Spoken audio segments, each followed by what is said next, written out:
By the time Saturday rolled around, I had my plan down to science. Not revenge for its own sake, correction, precision, poetic justice. If Karen wanted to make my private lake part of her drainage system, I'd extend the favor by helping her backyard understand what a real overflow felt like. The trick was subtlety. I couldn't risk breaking any actual laws or HOA rules, not with her habit of weaponizing them. My setup would be entirely natural, water flowing where it wanted to, just with a little nudge in direction. So, I spent the morning pretending to mow my lawn while quietly adjusting the storm runoff valves and my pump extension. The hose that had once carried her pool water down to my property now sat coiled behind my shed, cleaned and ready for a return trip. By the time the sun dipped, my backyard lights reflected on the smooth, glassy surface of the lake, still, silent, holding its breath with me. Karen's Saturday nights were predictable. Around 7, the same crowd of HOA regulars arrived, wine glasses clinking, laughter echoing, her patio glowing under fairy lights. They'd lounge near her pool, gossiping about rule breakers, while pretending to be sophisticated. I stayed inside, lights off, watching from the window like an amused ghost.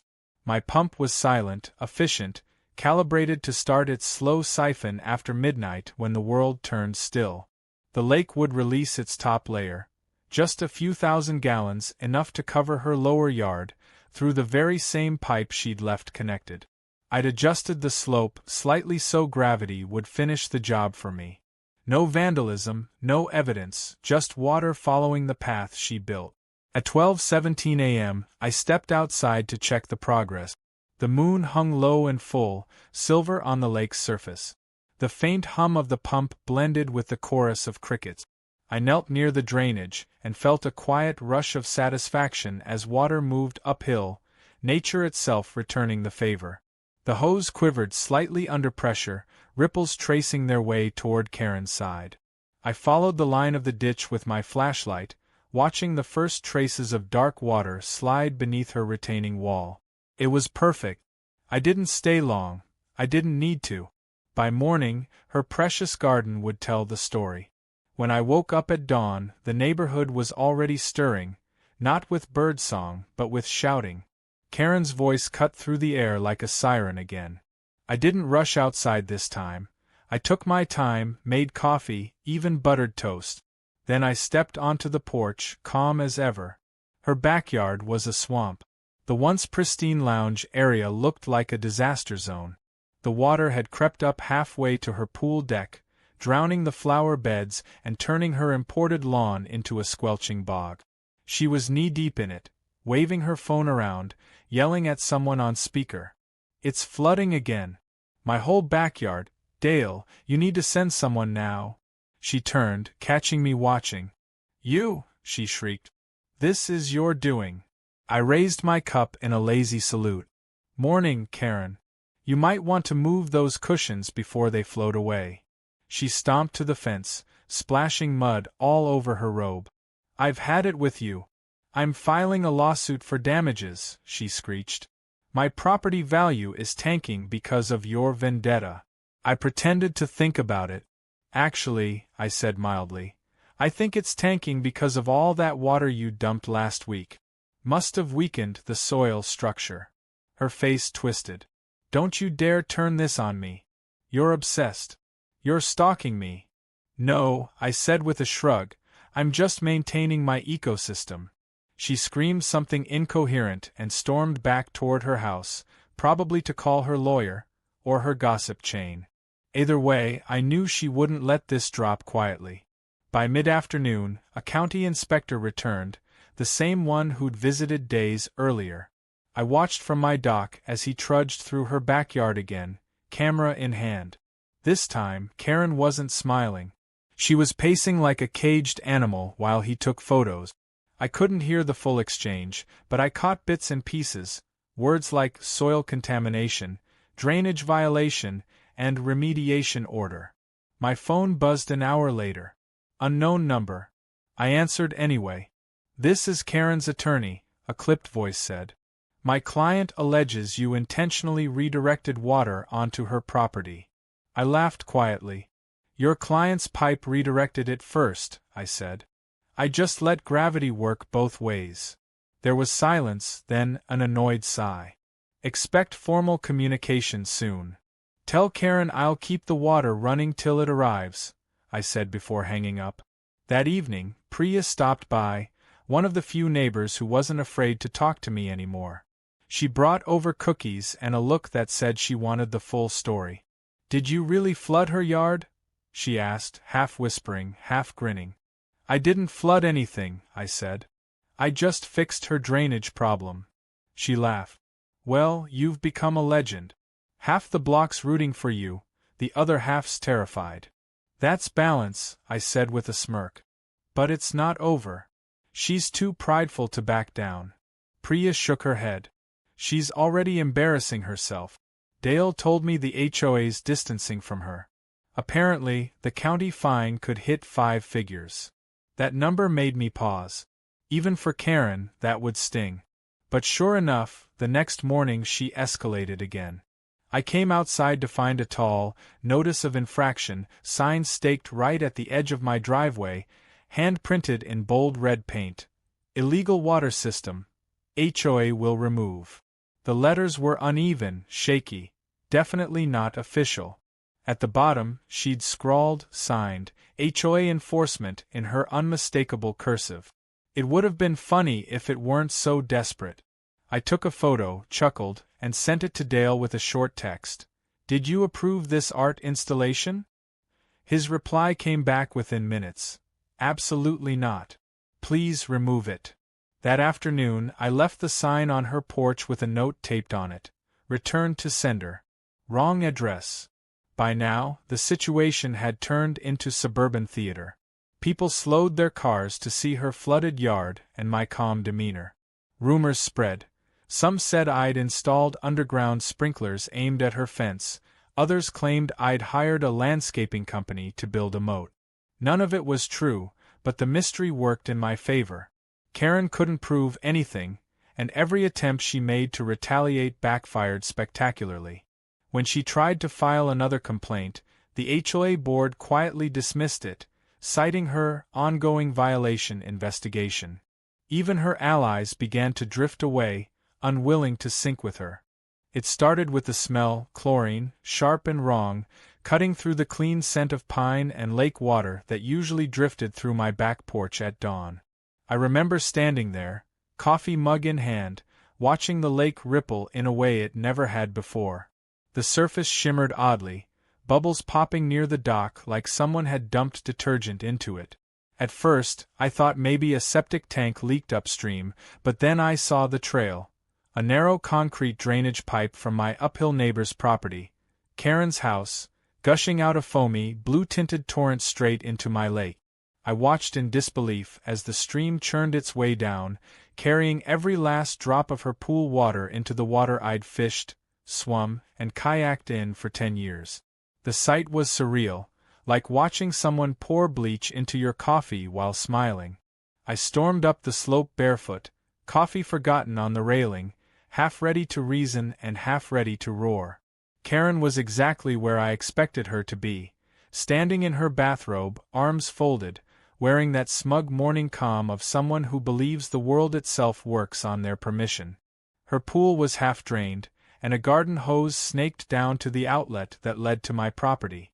Karen, I started, voice calm but cracking at the edges, tell me you're not emptying your pool into my lake. She blinked, as if I were the one being dramatic, then smiled with a serenity that made my teeth grind. It's just water, she said lightly, adjusting her sunglasses. It'll mix in. It's not a big deal. I stared at her like she'd just claimed fire was cold. That's chlorinated water, I said, gesturing toward the pipe. There's fish, plants. This is a living ecosystem. Karen rolled her eyes and turned back toward her patio. Please. You act like you own nature. It's community water anyway. That was the moment I realized it wasn't ignorance, it was entitlement. She truly believed the lake belonged to the HOA, not the individual property owners who bordered it.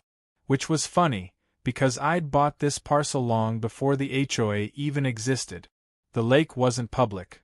It was technically my private pond, fed by an underground spring, registered under my name. I'd even posted the required signage years ago, small, subtle, nothing flashy. But of course, subtlety doesn't survive in Karen's world. She operated on volume and audacity. That morning, as I walked back to my porch, the chlorine smell thickened, and the once clear water had turned a pale, milky turquoise. My dog, Scout, sniffed it and sneezed twice. I felt my stomach drop. By noon, my phone was buzzing with calls from 2 other neighbors. Apparently, their kids had been playing near the water and came back with rashes. I drove straight to the HOA office, thinking surely someone there would take this seriously. But the manager, Dale, leaned back in his chair with a look that screamed, "Don't make me deal with this." "If it's runoff, it's natural," he said lazily. "Everyone's drainage connects somewhere." I pulled out photos on my phone. Karen's hose, the pipe, the foamy discharge. "That's not runoff, that's chemical waste," I said. He waved a hand. "Look, she probably just needed to clean her pool. You can't expect everyone to test their water for fish safety." That's when the sarcastic part of me woke up fully. "So if I dump motor oil on my lawn, that's fine too?" I asked. Dale shrugged. "If it's on your property." I left before I said something I'd regret. But the seed had been planted, not just in my mind, but in theirs. Karen's influence on the HOA was strong. She'd chaired 3 committees and won Community Volunteer of the Year twice, largely because she threw wine nights and got people to sign petitions they never read. I knew direct confrontation wouldn't work. So instead, I decided to play the long game. That evening, I took samples from the lake, labeled them carefully, and drove them to a private environmental lab in town. The technician, a college kid named Rami, asked what I suspected. "Chlorine, algacides, maybe stabilizers," I said. He raised an eyebrow. "Those are pool chemicals." "Exactly." When he told me results would take 2 days, I nodded. "Perfect. I can wait." What I couldn't wait for was the growing anger that pulsed every time I walked past that murky shoreline. The fish had vanished deeper into the water, the frogs were silent, and even the reeds looked wilted. It wasn't just my lake. It was my sanctuary, and she'd poisoned it out of convenience. The next morning, Karen was out again, sipping her smoothie, waving at the garbage truck like she was queen of the cul-de-sac. When she saw me, she smiled and called out, "Hope the smell's gone down," as if she'd done me a favor. I smiled back, but something inside me clicked. That wasn't remorse. That was mockery. She thought she'd won. She thought I'd just roll over like everyone else did. So I started planning. I studied the drainage layout, hers, mine, and the shared storm channel. I realized something fascinating. The gradient from her house to mine was only slightly higher than the opposite side, which meant with the right redirection, gravity could be a beautiful accomplice. That night, under the cover of crickets and fog, I walked the line between our yards with a flashlight. The pipe she'd used ran under a decorative retaining wall she'd built against HOA code. Technically my land extended 2 feet beyond it.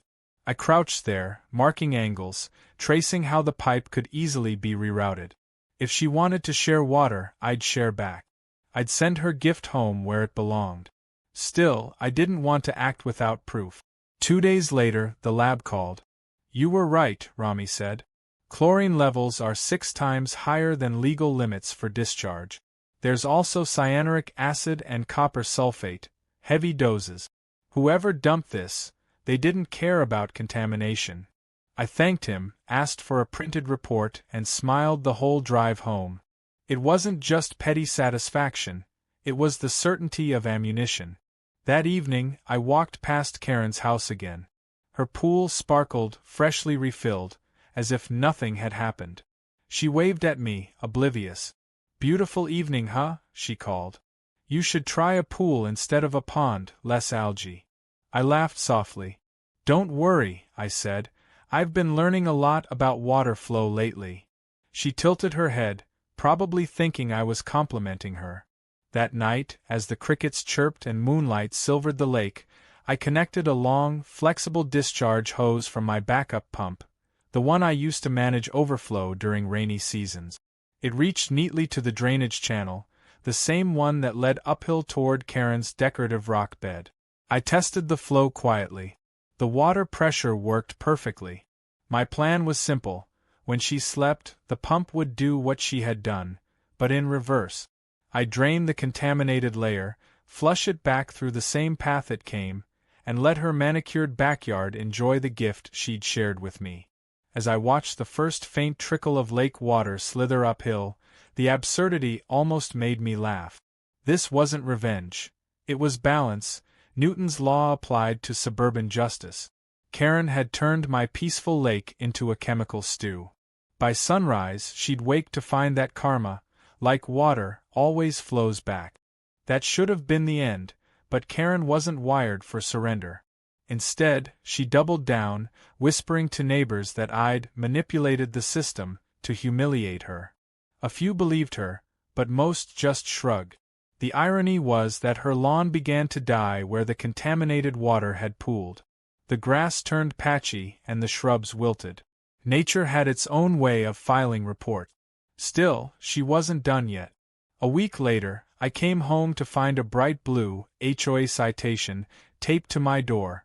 Non-compliant water management equipment, subject to removal. That's when I knew she'd gone fully rogue.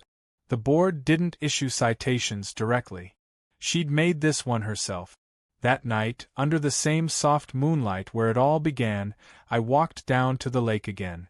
The air smelled clean, almost sweet. I thought about ending it there, letting karma finish her off slowly. But then I saw her pool lights shimmer through the trees, neon blue against the dark sky, and I realized Karen only understood lessons when they were loud. If she thought she could weaponize water, then I'd teach her what a real current looked like. She dumped her mess into my lake once. I'd send it back again, but this time I'd make sure she couldn't pretend it was an accident. By sunrise, the sound of my pump was barely audible under the morning breeze, but what it accomplished overnight was impossible to ignore. From my porch, I could see streaks of pale blue snaking through the drainage ditch, glistening like liquid glass. It had flowed steadily all night, guided by gravity and a subtle angle adjustment I'd made with a few strategically placed rocks and garden edging. Karen's backyard sat higher than mine, but not by much, and water, when persuaded correctly, becomes a very obedient accomplice. I didn't expect to see her at that hour, but Karen was already outside, shrieking in disbelief. From the looks of it, her carefully trimmed lawn had turned into a soggy marsh. The decorative stones around her pool deck were half submerged, and her pristine white lounge chairs floated like small boats. I sipped my coffee with the quiet satisfaction of someone who just witnessed the laws of nature serving justice without a word spoken. By the time she spotted me, I was pretending to prune the hydrangeas near the fence. Her robe was splattered with mud, her hair wild, and her voice carried like a siren. Did you do this?" she shouted, pointing toward the puddled mess that had once been her garden. I looked up calmly. "Good morning, Karen," I said, tone polite enough to make her angrier. "Rough morning." She stomped closer, the hem of her robe dripping, eyes blazing. "My entire backyard is flooded. This water came from your property." I blinked with practiced innocence. "Oh, that's strange," I said. "Gravity usually doesn't work uphill." She stared, trying to process whether I was mocking her or genuinely stupid. "Don't get smart with me," she hissed. "You've been messing around at night. I saw you with a flashlight." I shrugged. "Inspecting the drainage, actually. You know, the one you connected illegally." Her jaw tightened. "I did no such thing. My contractor handled that. If there's a problem, it's the HOA's fault." She said it with the conviction of someone who believed the HOA was her personal army. I smiled thinly. "You might want to check your bylaws. Dumping pool water into private property is a violation." That word, violation, made her twitch. The word held power in her world. She used it often against others. Now, it hung in the air like smoke. "You'll be hearing from the HOA," she said finally, spinning on her heel. I waved cheerfully. "Tell Dale I said hi." Within hours, my prediction came true. A black SUV rolled up to my driveway, and Dale stepped out with his clipboard, sweating through his polyester shirt. "Morning," he said, forcedly casual. "We've had a complaint." "Let me guess," I said, leaning on the fence. "Something about water running uphill?" His smile faltered. "Well, Karen claims your sump system redirected water into her yard." I gestured toward the ditch. "That's interesting. You mean the same drainage she used to dump her pool into my lake?" He glanced uneasily at his papers. "We don't have evidence of that." I reached into my back pocket and handed him the lab report sealed in an envelope. "Now you do," I said. His face paled slightly as he scanned the page. "Chlorine, copper sulfate, stabilizers," I recited. "All traced to one source. If the HOA wants to get involved, you'll be dealing with the Department of Environmental Protection, not just me." He looked up sharply. "That's unnecessary. No need to bring the state into it." "Then maybe tell Karen to keep her chemicals out of my ecosystem," I said evenly. "If she apologizes and fixes the drainage, we'll call it even." Dale nodded nervously, muttering something about mediation, and left without another word. Karen watched from her porch the entire time, a hand on her hip, the other clutching her phone like a weapon. She thought she'd won the last round. She didn't realize I'd just changed the rules of the game. That night, the lake shimmered again, this time cleaner. My pump had done its job, and I shut it off for good. Nature had been balanced, at least symbolically. But I underestimated Karen's ability to escalate. 2 days later, I woke to find a bright orange notice staked into my lawn. "Unauthorized water system, immediate HOA review required." My laugh echoed across the yard. I almost admired her persistence. She'd gone running to her bored allies, and now they were trying to flip the script. I walked down the street later that afternoon, where a small crowd of nosy neighbors had gathered near her driveway. Karen was holding court, gesturing dramatically toward my property. "He's been rerouting water. It's flooding my foundation. It's dangerous," she said. One of the newer residents, a soft-spoken woman named Priya, asked, "Didn't you drain your pool into his lake last week?" Karen froze for a second too long. "That's irrelevant," she snapped. "That water didn't hurt anyone." I stepped closer, hands in pockets. "Actually it did," I said, loud enough for the group to hear. "Fish died, kids got rashes, and the HOA manager has the lab result. But sure, let's talk about my evil pump." Karen spun toward me, her face reddening. "You're harassing me," she yelled. "You've been spying and sabotaging. I want you fined." Dale, who'd arrived just in time to witness her meltdown, looked exhausted. "Karen, please," he sighed. "This isn't helping." But she wasn't listening. "He's a menace," she continued, voice shrill. "He thinks he's above the rules. We can't have people taking revenge." The irony was delicious. I almost thanked her for the free advertisement. The HOA board scheduled an emergency meeting that evening. Half the neighborhood showed up, not because they cared, but because entertainment was scarce in our quiet cul-de-sac. Karen presented photos of her flooded yard, conveniently omitting the earlier drainage pipe. I waited until she was done performing before standing. "If we're trading evidence," I said calmly, "I have something to share." I set a small USB stick on the table and nodded toward the projector. The screen flickered to life with footage from my outdoor security cameras. Karen's hose draining directly into the lake, time-stamped and clear. The room went silent. Dale cleared his throat. "Well, that seems conclusive." Karen sputtered. Those are old recordings." "From last week," I said. "You can check the metadata." For a brief moment, the mighty HOA queen lost her footing. Her eyes darted around the room, searching for support, but most faces were avoiding hers. I could see the calculation in her expression, the fragile ego grappling with exposure. "Fine," she said finally, forcing a laugh. "It was just water. I didn't know it was a big deal." "You knew," I replied softly. "You just didn't care." Dale ended the meeting quickly after that, promising to review the matter internally. I knew that meant they'd try to sweep it under the rug, but I'd already anticipated that.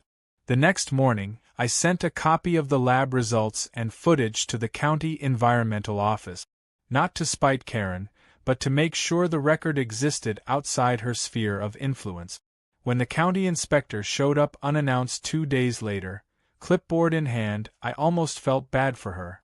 Almost. From my kitchen window, I watched him walk through her yard, pointing at the drainage system, taking samples from the soil. Karen trailed behind, trying to charm him with coffee and small talk, but his expression never changed. The next day, a notice went up on her fence: environmental violation under review. The true masterpiece, though, came courtesy of nature itself. That night, heavy rain rolled in, torrential, unstoppable. I sat on my porch, listening to thunder crack across the sky, knowing exactly what would happen next. Her overfilled pool and clogged drains would turn her yard into a small lagoon. I didn't need to lift a finger. When the lightning briefly illuminated the hill, I saw the water cascading over her stone border, rushing down the slope like a mini waterfall. It merged with the lake again, her own pollution coming full circle. For the first time, I didn't feel anger. Just poetic symmetry. The next morning, the entire neighborhood was talking. Karen's backyard was on every phone screen within a mile radius. Her patio furniture had floated halfway to the street, and her pool water was tinted green from the runoff. The county inspector arrived again, and this time he brought company, a truck labeled Environmental Response Unit. They cordoned off her yard, documenting everything. She stood there, drenched and furious, as cameras clicked. I watched from my dock, quiet, arms crossed. When she finally noticed me, she yelled across the water, voice hoarse from shouting, "Are you happy now?" I didn't answer right away. Then I said, "I'm satisfied." That evening, the HOA called an emergency vote to remove Karen from her committees pending the investigation. Dale called to inform me personally, sounding both relieved and exhausted. "She's suspended indefinitely," he said. "The board finally agreed she's been a liability." "That must have been a tough decision," I said dryly. "Yeah," he sighed, "but honestly, you did us a favor." I smiled at that. "No problem," I said. "I'm just a concerned environmentalist." Still, I couldn't shake the feeling that she'd try something one last time.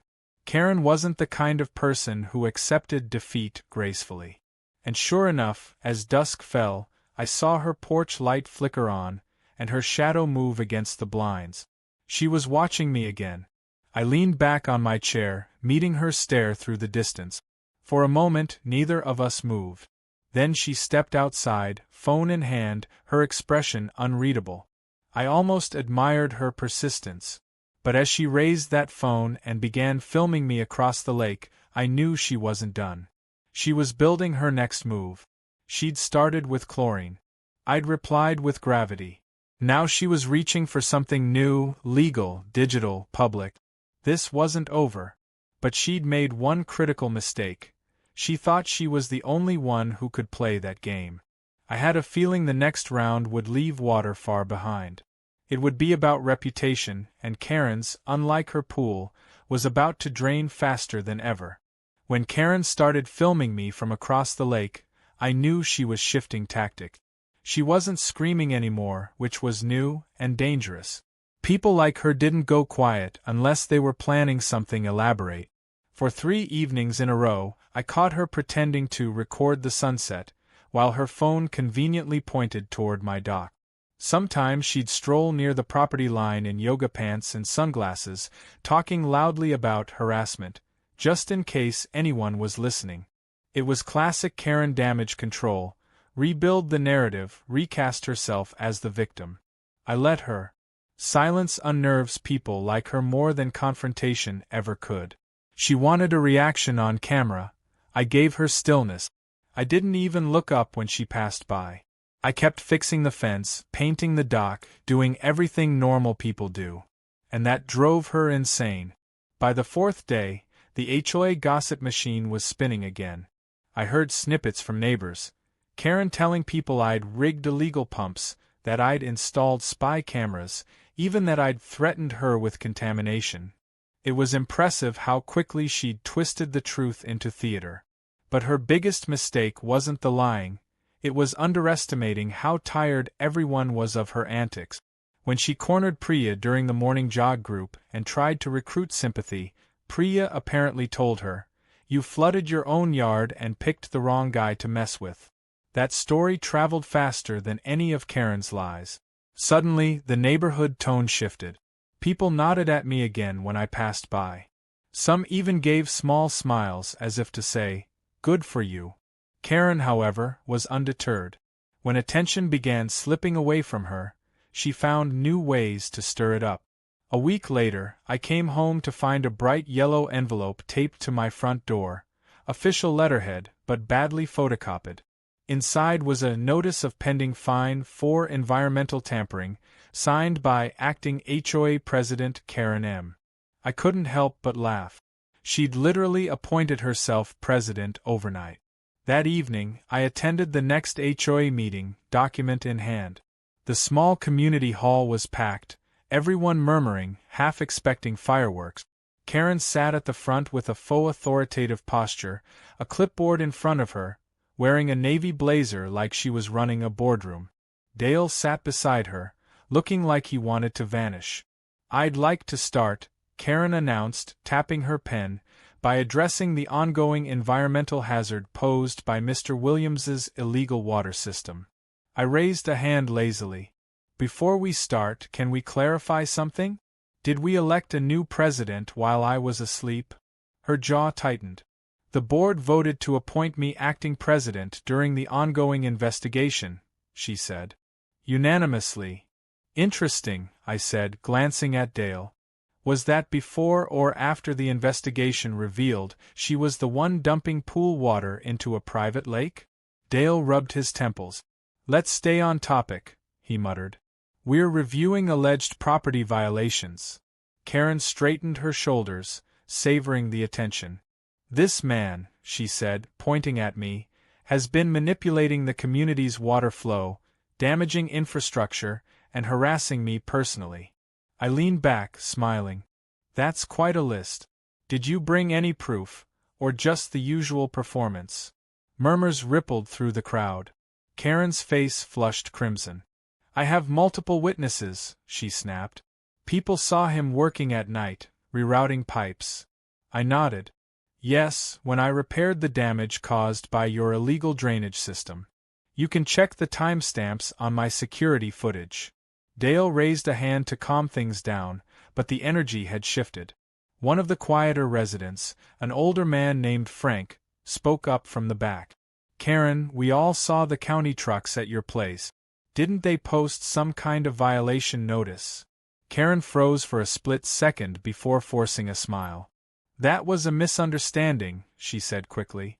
"The county cleared me."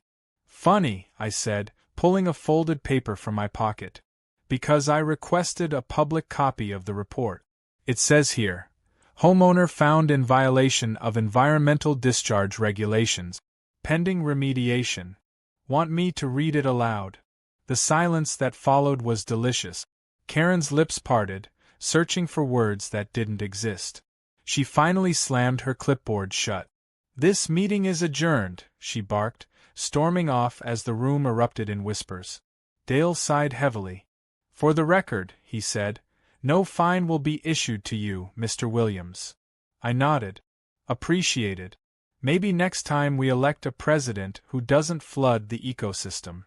He gave me a look halfway between sympathy and fear. "She's not going to stop," he muttered. "You know that, right?" I smiled faintly. "Oh, I'm counting on it." After that night, things got strangely quiet again. Too quiet. No more notices, no more fake letters. Karen vanished from her usual morning patrols. Her blinds stayed closed, her car didn't move for days. Some neighbors speculated she'd left town to avoid the county fines. But I knew better. She wasn't gone, she was waiting. People like her retreat only to reload. And she reappeared exactly 1 week later, on local news. I was eating dinner when my phone buzzed with a message from Priya. Turn on Channel 5. I did, and nearly dropped my fork. There was Karen, standing lakeside, giving an interview in front of a camera crew. The Chiran read, "Local HOA member claims neighbor sabotaged property." She was in full performance mode, tears glistening, voice trembling. "I've been targeted for months," she said. "My home's been flooded, my yard destroyed, and the HOA refuses to protect me. All I did was speak up for community safety." The reporter nodded sympathetically. "Do you believe this was retaliation?" Karen dabbed her eye dramatically. "I just want peace. I just want fairness." My phone exploded with texts seconds later. Neighbors laughing, some furious. One read, "She's insane," another, "You're famous now." I switched off the TV and sat back, processing. That move was reckless even for her.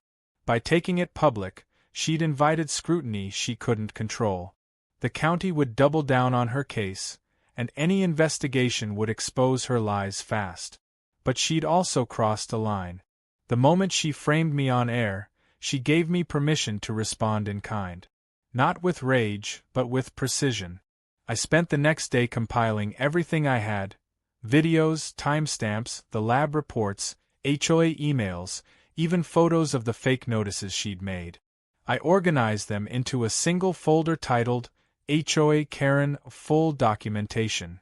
Then I sent it anonymously to 3 places: the county inspector, the HOA board, and, most satisfying of all, the very news station that aired her interview. It didn't take long. By the next afternoon, Channel 5 aired a follow-up segment titled, "New Evidence Contradicts HOA Members' Claims." They showed the footage of her draining the pool, the official county report, and the photos of the contaminated lake. Karen's face, frozen mid-denial, filled the screen as the reporter said, "According to verified environmental records, the discharge originated from her property." It was brutal, precise, and public. I didn't smile while watching it. I just exhaled. The storm had come full circle. That evening, Karen's house went dark. No porch light, no movement, nothing. The neighborhood, on the other hand, buzzed like a festival.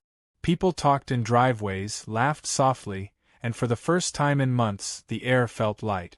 Priya stopped by again, this time with a grin. "You did it," she said. "She's finished." I shook my head. "She'll never think she's finished," I said. "She'll just call it unfair." Still, when I looked out over the lake that night, the reflection was clear again. No foam, no chemical hue, just calm ripples under the moon. Balance restored, for now. 2 days later, a moving truck appeared at Karen's driveway. I stood at my dock watching as men hauled out her furniture. She was there too, wearing dark glasses and avoiding everyone's eyes. For a brief moment, she looked directly at me. Not angry, just hollow, defeated in a way that didn't bring me joy. She got in her SUV and drove off without a word. Dale called later to confirm what I already knew. She'd resigned from the HOA and sold her house to cover the fines. The neighborhood, he said, was already feeling more peaceful. I told him peace was underrated. But what no one knew was that before she left, she'd done one final thing. That night, I walked the property line one last time, just to make sure no damage remained. That's when I saw it, a small white PVC pipe, freshly buried but visible where the soil hadn't settled yet, leading from her old yard directly toward my lake. I crouched, heart sinking, and traced it. It connected to the old drainage channel, the same one she'd used before. Only now, it had a hidden valve. Karen's final act wasn't just petty, it was deliberate. Even as she left, she tried to keep her mess tied to me. It was the perfect Karen signature, one last passive-aggressive gift disguised as negligence. I smiled in disbelief. "You just couldn't let go, could you?" I muttered. This time, though, I didn't react with anger or plans. I simply sealed the pipe with concrete, capped the top, and set a marker stone over it. No drama, no words. She was gone, but her ghost, the entitled kind that lived in rules and pettiness, would linger.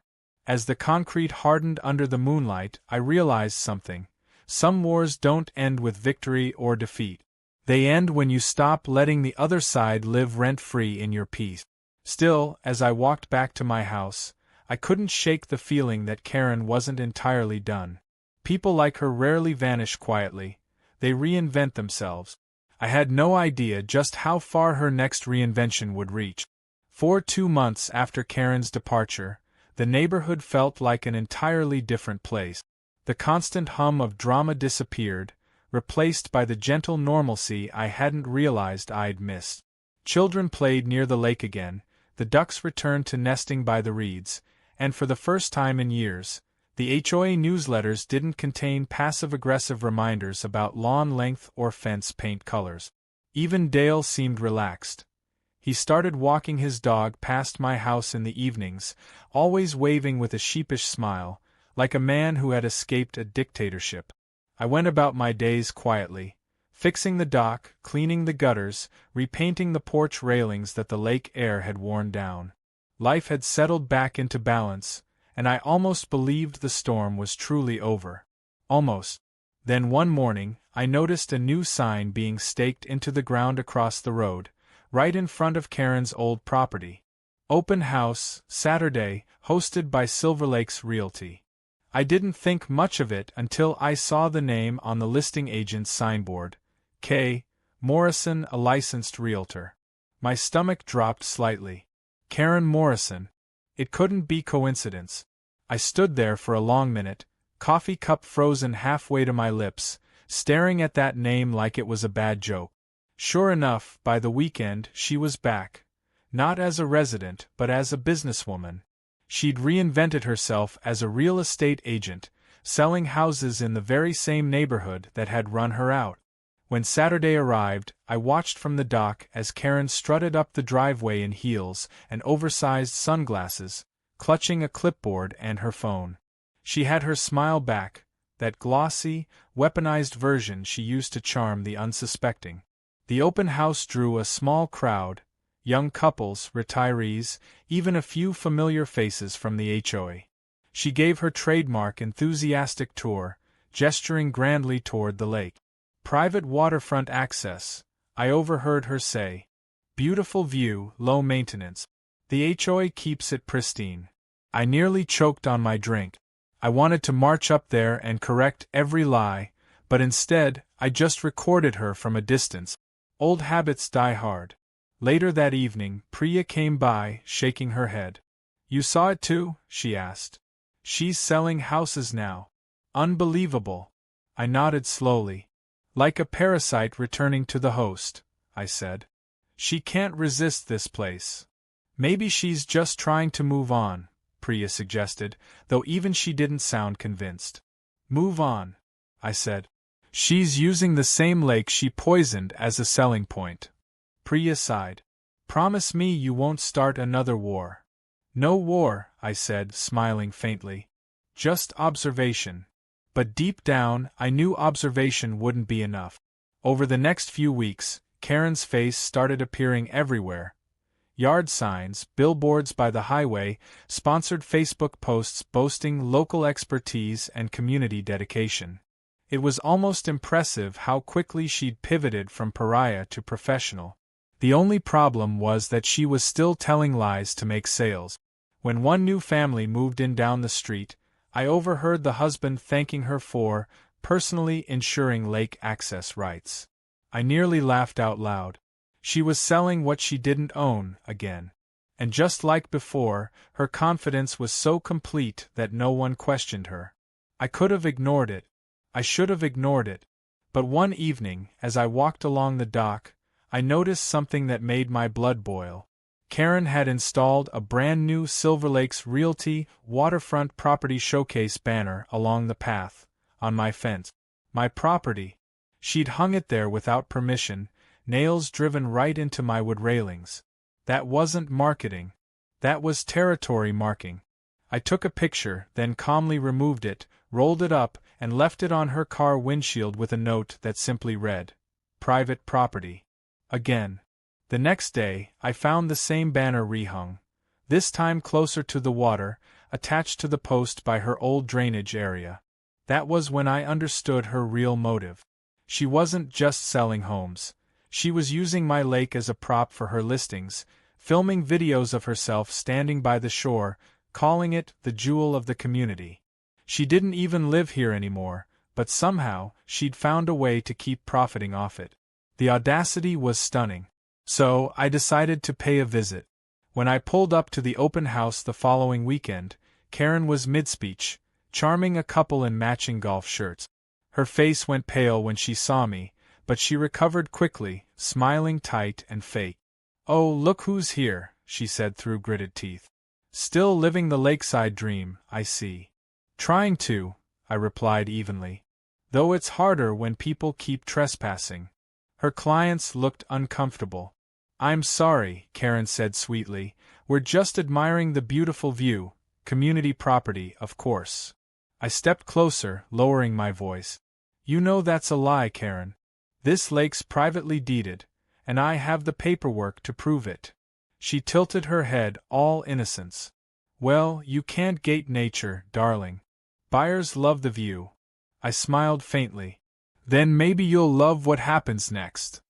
That night, I uploaded a series of videos, clear, factual, no commentary, showing her banners on my property, the drainage pipe she'd buried, and clips of her claiming the lake was community managed. I didn't tag her name. I didn't need to. The local Facebook group did it for me within hours. The comments section exploded. Former clients chimed in about hidden fees and confusing paperwork. Someone even posted the old news clip of her environmental violation. By morning, Karen the realtor had gone viral in all the wrong ways. When I saw her the next day, she was furious. She marched right up to my fence, sunglasses off, eyes blazing. "You think you're clever?" she hissed. "You think humiliating me online makes you right?" "No," I said calmly. "The truth makes me right. The internet just helps distribute it." "You ruined my career," she shouted. "You can't prove anything." "Karen," I said softly, "everything I posted was proof." She froze, realizing the trap she'd walked into.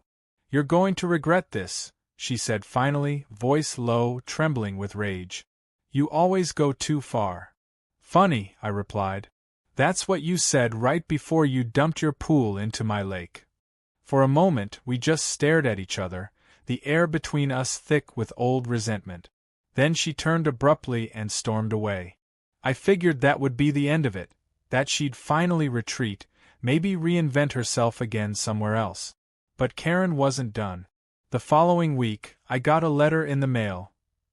This time real, printed with her company logo. "Cease and desist," it read, accusing me of defamation and interference with business. It demanded I remove all videos and issue a public apology. I laughed so hard I almost spilled my coffee. She'd tried to weaponize the law before. Now she was trying to do it under a business name. I didn't bother replying directly. Instead, I forwarded the letter to the county's licensing department, attaching the documentation of her previous violation. 2 days later, an investigator reached out. "We've received multiple complaints about this agent," he said. "We're looking into her license." By the end of the week, her listings vanished from the Silver Lake's website. Her for sale signs came down. Word spread quickly. Karen had been suspended pending review. When Priya dropped by that evening, she brought cupcakes and a grin. "You're like the suburban Grim Reaper," she said. "Every time she tries to rise, you gently tap her back down." I chuckled. "I don't start the fights. I just finish them." And yet, I didn't feel victorious this time. Watching her crumble again didn't bring the satisfaction it once had. There was something different in the air, a strange heaviness, like this feud had stretched past its natural limit. I realized Karen and I had become two sides of the same coin, locked in a cycle of provocation and retaliation. She thrived on attention. I'd given it to her, even if indirectly. Maybe that's why she kept returning, because I never truly let her go. Still, peace returned slowly. The banner holes in my fence faded beneath fresh paint, the lake shimmered under the late summer sun, and for a while, there were no signs of her anywhere. Her house listing quietly disappeared, replaced by a new agent's name. I thought that was the end of the saga. Until one morning, I got an envelope from the post office, forwarded from my old P.O. box. Inside was a single photograph, my lake taken from across the shore. On the back, in looping cursive, it said, "You can't stop the current." No return address, no signature, but I didn't need one. I stood there, looking at that photo, half annoyed, half amused. Somewhere out there, Karen was still moving, still scheming, still believing she could bend the flow of things. But she was wrong. Because what she never understood was that water doesn't need to be controlled. It remembers. Every ripple, every action leaves a trace. And whether it takes a day, a month, or a lifetime, it always finds its way back home. I stared at that photograph for a long time, the words on the back looping through my head like a haunting echo. You can't stop the current. It wasn't a threat in the obvious sense. It was something colder, something that said she still believed she had control, that her story wasn't finished. I tucked the photo into a drawer and told myself to move on. But over the next few days, small things began happening around the lake, things too precise to be coincidence. The first was the water level. It started dropping slightly, not from natural evaporation but as if something was drawing it away. Then I noticed one of my monitoring sensors. The ones I used to check flow rates had been unplugged. And a week later, someone dumped a bag of lawn debris into the lake, the kind of thing Karen used to do when she was feeling petty. At first, I suspected coincidence, but then one night, I caught a reflection by the old drainage area, a glint of headlights where there shouldn't have been any. It was almost midnight when I stepped out quietly, flashlight in hand, keeping my distance. A dark sedan idled near the old property line, its lights dimmed. I crouched behind a tree, watching. The driver's door opened, and even from across the water, I recognized the silhouette instantly. Karen. She wore a hoodie and moved cautiously, crouching by the shore, dragging what looked like a small pump hose into the mud. My first instinct was disbelief.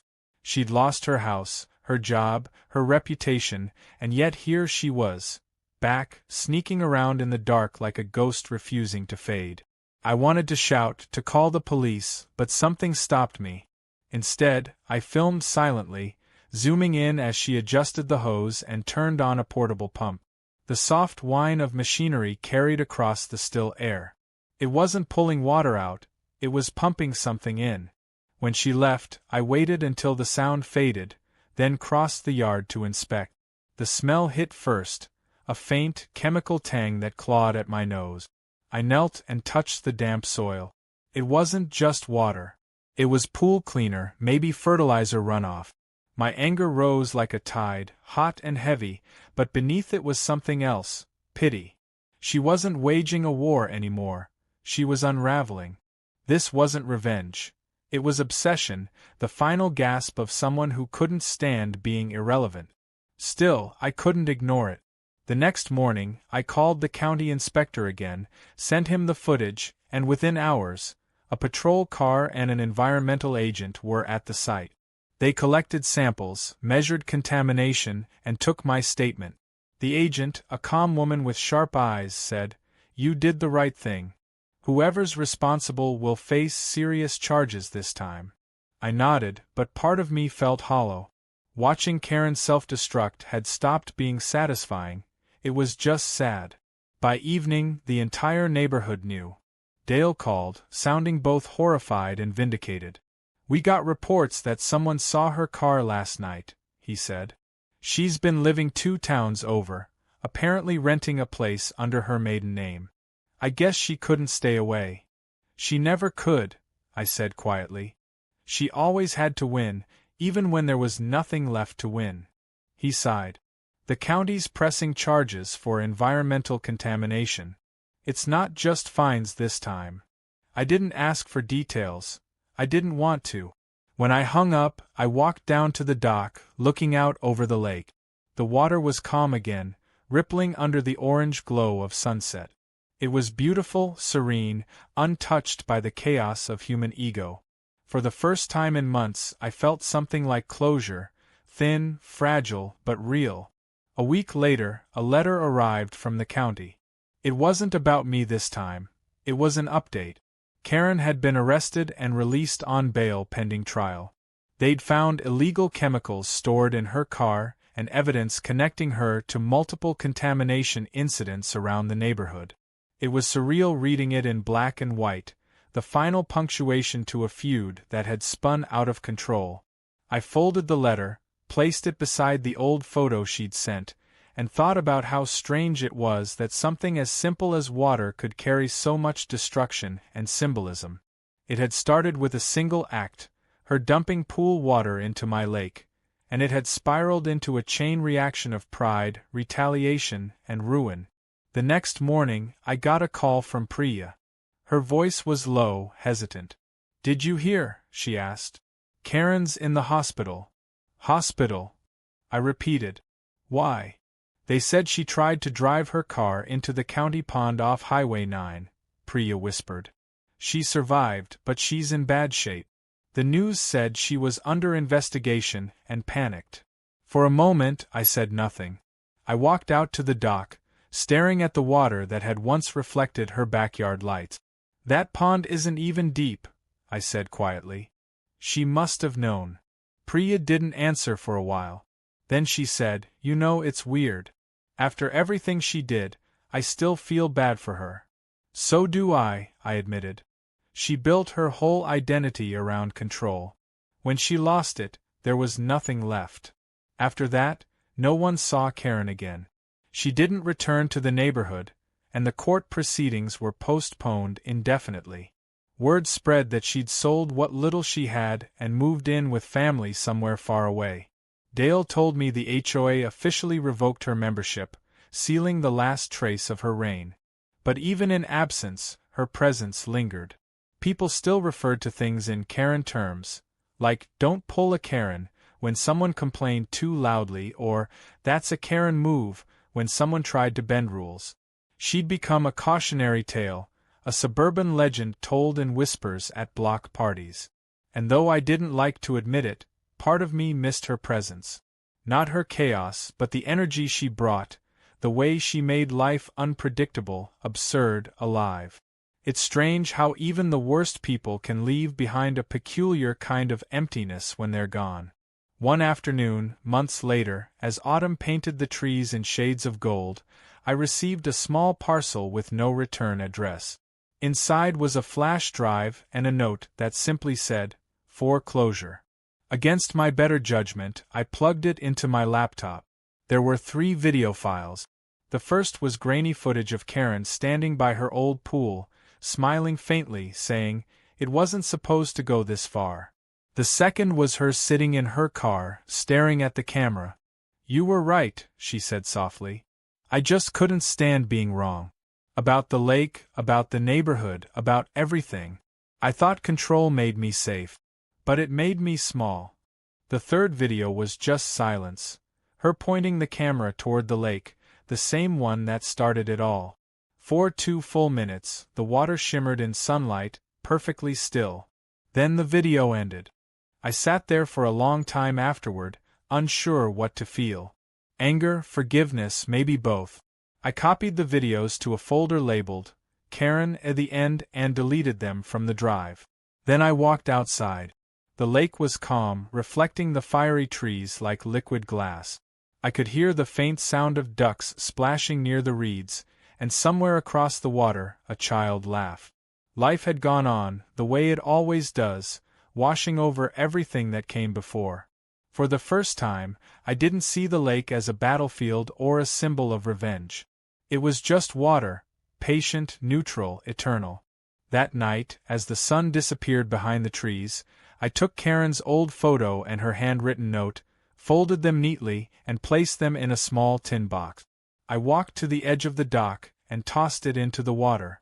It sank slowly, leaving ripples that spread outward until they vanished into the dark. I whispered quietly, "Rest, Karen," not because she deserved forgiveness, but because I needed peace. Then I sat there, listening to the gentle lapping of the water against the wood, feeling something I hadn't felt in a long time: stillness. Weeks later, a letter arrived from the county one last time. It was brief, almost procedural: case closed. Site restored. No further contamination detected. I smiled faintly as I folded it. The current had finally stopped moving in circles. It had found its direction again. The neighborhood thrived that autumn. The lake reflected a perfect mirror of orange and gold leaves, and families began holding picnics near the shore again. Dale retired from the HOA and moved to Arizona, leaving Priya as the new chair, someone who actually believed in community over control. She laughed when she told me. "No more Karens," she promised. "If one shows up, I'll just hand them a rake and make them work for once." As winter settled in, I noticed something strange. Where the drainage pipe used to be, reeds had grown thick and tall, their golden stalks swaying gently with the breeze. Nature had reclaimed what we'd fought over. The scars of our feud were gone, swallowed by time and root. Standing there, I realized how small our battles had been in the face of something so constant. Water didn't care about pride or rules or property lines. It just flowed, found its balance, and endured. One night, as snow began to fall over the lake, I caught a reflection in the frozen surface. Just a trick of light, but for a second, it looked like a figure standing by the opposite shore. I smiled faintly and whispered, "Goodbye, Karen." The wind carried the words away, scattering them across the stillness. And as the first flakes settled on the water, I understood that this story, our story, had always been about more than fences and fines. It was about learning when to fight and when to let go, about realizing that revenge doesn't fix the damage. It only mirrors it. I went inside, made a cup of coffee, and stood by the window, watching the snow fall thicker until it covered everything: the dock, the reeds, the past. The lake shimmered beneath it, silent and whole, as if it had finally forgiven us both. And for the first time since that morning when chlorine first burned the air, I felt the kind of peace that doesn't come from winning. It comes from release.